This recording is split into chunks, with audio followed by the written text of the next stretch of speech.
जय जोहार संगवारी मन, आप मन सबके आपके अपन परिवार आसमा सिविल एकेडमी के डेली करंट अफेयर में मैं इशार अहमद आप मन सबके जोहार स्वागत करत हूँ और आशा करत हूँ कि आप जम्मो मन स्वस्थ हवो और बिल्कुल मस्त हवो।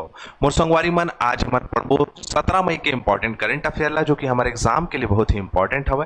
तो वीडियो में शुरू से अंत तक के बने रही हो। अगर चैनल में नवा हो तो चैनल ला सब्सक्राइब कर लेवा और पहली से अगर चैनल में हवा हो तो मोर संगवारी मन वीडियो ला शेयर करे पर जन भूली हो। ठीक है, चलिए अपना सत्र प्रारंभ करते हैं 17 मई का। उससे पहले एक पॉजिटिविटी दिमाग में बैठा लें, जिंदगी में अगर बड़ी जीत हासिल करनी है तो फिर छोटी मोटी हार से कभी मत डरना। जीवन में छोटी छोटी हार से एक बड़ी जीत होती है, इसलिए जीवन में छोटी छोटी हार को एक्सेप्ट करना है, सीखना है और आगे बढ़ना है। ठीक है, चलिए अपना सत्र प्रारंभ करते हैं। छत्तीसगढ़ का सबसे गर्म स्थान चांपा।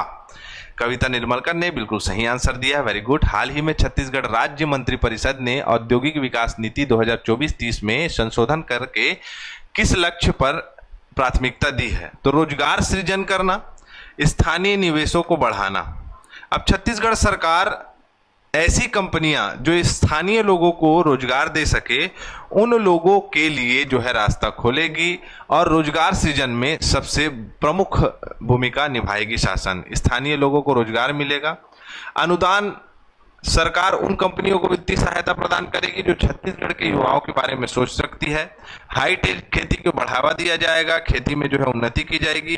खेल और प्रशिक्षण सुविधाओं में विकास किया जाएगा। निजी विश्वविद्यालय को बढ़ावा दिया जाएगा। ऑटोमोबाइल सेवा को बढ़ावा देना, हर विकास खंड में ऑटोमोबाइल रिपेयरिंग सेंटर बनाना, पर्यटन को बढ़ावा देना। मतलब कुल मिला के लोगों के स्किल डेवलपमेंट में और साथ ही साथ लोगों को रोजगार में सृजित करने के लिए प्रयास करना है छत्तीसगढ़ शासन का, और एक बहुत अच्छी मुहिम है। ठीक है, चलो।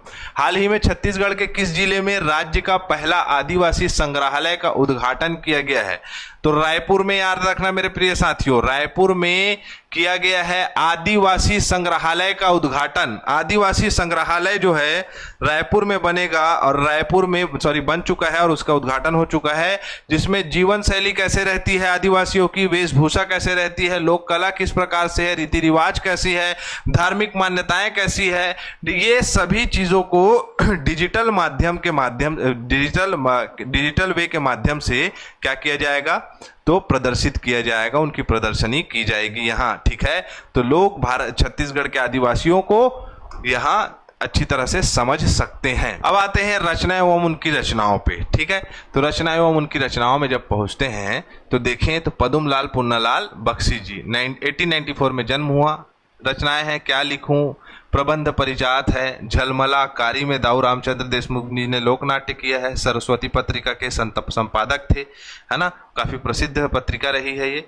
अब इनकी अलग अलग आलोचना है, उपन्यास है, कहानी है, नाटक और कविता संग्रह है। तो आलोचना कितने हैं? विश्व साहित्य, हिंदी साहित्य।